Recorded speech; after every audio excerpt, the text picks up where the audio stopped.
We have the second female entrepreneur today, Mrs. Rönnov from the company Terranol.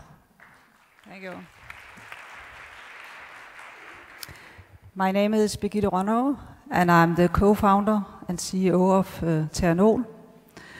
A chain is only as strong as the weakest link, or in this case, a serial process is only as strong as the weakest step. And the production of second-generation bioethanol from biomass is composed of several steps. First, plant material needs to be collected.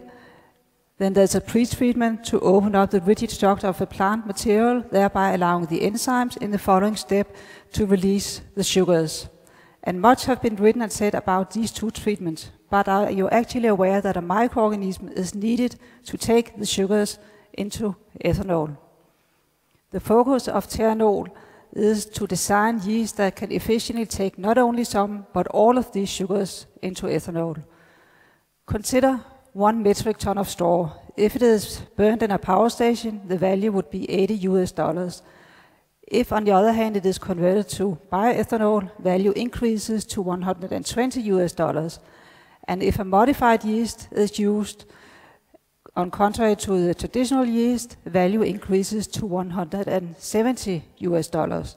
So the potential of our proprietary technology is a 40% increase of value of second-generation bioethanol due to the complete utilization of the residual sugars. We have started to work on this technology 2 years ago, and I'm pleased to say that we are more or less on target. And our next major milestone is to have our prototype strain tested by our commercial partners, Novozymes and Danish Dong Energy.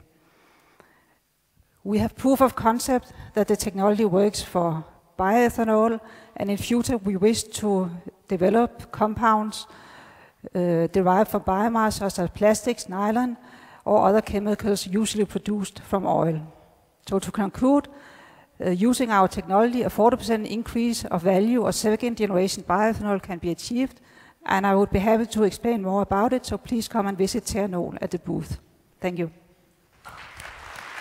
Thank you.